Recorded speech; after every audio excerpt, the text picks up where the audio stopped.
Good morning అమ్మా. ఈరోజు నేను చెప్పబోయే టాపిక్ బంగారం. బంగారం ఏంటయ్యా అంటే మనకు ఎన్నో ఏళ్ళ నుంచి మన తరాల నుంచి కానీ అమ్మమ్మలు నానమ్మలు వాళ్ళందరూ కూడా ఎంతో కొంత ఇంట్లో కొంత మిగిల్చుకోను ఇంట్లో ఎంతో కొంత పొదుపు చేసో చిన్న ఈసమెంతైనా బంగారం అనేది దాచిపెట్టేవాళ్ళు. ఎందుకని అంటారు? బంగారం అంటే చాలా వాల్యుబుల్ కాబట్టి. అలాగే మన పెళ్ళి చేసేటప్పుడు కూడా మన మంగళసూత్రాలను ఎందుకని బంగారంతో చేయించేవాళ్ళు చెప్పండి? బంగారం అంటే ఎంతో వాల్యుబుల్ అనే కదా.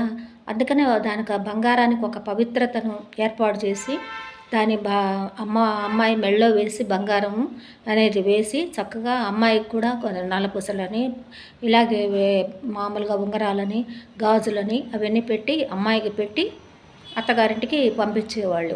అవునా? బంగారం అనేది చాలా విలువైనది. అలాగే బంగారాన్ని మనం లక్ష్మీ స్వరూపంగా కూడా కొలుస్తుంటాం కదా.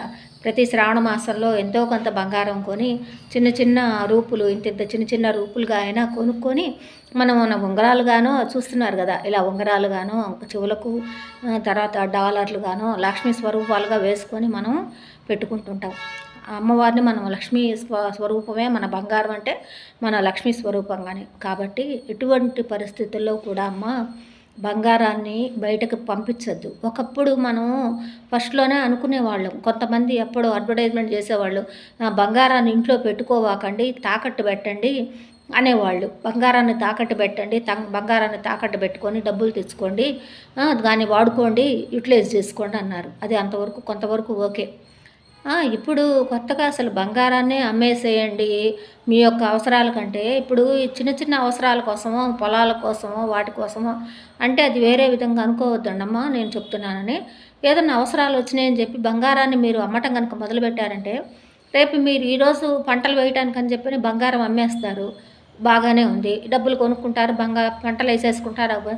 నెక్స్ట్ మీరు ఇంకేదన్నా మీకు అవసరం వచ్చినప్పుడు ఏముంటుంది చెప్పండి? మీ దగ్గర ఉట్టి చేతులతో మిగిలిపోతారు తప్ప మీకు అక్కడ నెక్స్ట్ పొలం అమ్ముకోవడమే తప్ప పొలంలో పండించడానికి మీకేముంటుంది? కాబట్టి ఎటువంటి పరిస్థితుల్లో కూడా బంగారాన్ని మాత్రం అమ్మద్దండమ్మ.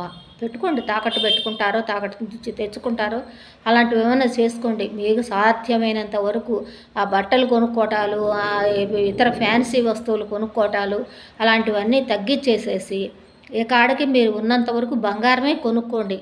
అర్థమైందా? బంగారాన్ని మాత్రం ఎటువంటి పరిస్థితుల్లో నెగ్లెక్ట్ చేయొద్దండి. అది మీకు ఫ్యూచర్లో చాలా అంటే చాలా ఉపయోగానికి వస్తుందమ్మా. అర్థమైందా? చిన్న చిన్నదే కొంచెమైనా కానీ. ఒక్కొక్కప్పుడు కొన్ని ఇళ్లల్లో వాళ్ళు అనేవాళ్ళు, వాళ్ళు లేదు అంటే ఇంట్లో కోడిగుడ్డంత బంగారం ఉంటుంది వాళ్ళ దగ్గర అని. కాబట్టి అలా లేని వాళ్ళుగా చెప్పుకునే వాళ్ళ దగ్గరే బంగారం ఉండేదన్నమాట. అలాంటిది మనకు పెద్ద పెద్ద ఇళ్లలో మనం చెప్పక్కర్లేదమ్మా. కానీ మన చిన్న చిన్న ఇళ్లలో, మధ్యతరగతి ఇళ్లల్లో బట్టలు కొంచెం తగ్గించండి, ఏమి ఇబ్బంది లేదు. బట్టలు కొనుక్కోవడం తగ్గించేసి ఇతర పిచ్చి పిచ్చి సామాన్లన్నీ కొనుక్కోవడం తగ్గించేసి మీ దగ్గర ఎంత ఉన్నంతలో ఒక 2000 నెలకు ఒక 2000 1500 ఎంతో కొంత 3000 కొంతగా దాచిపెట్టుకొని ఒక చోట పెట్టుకోండి.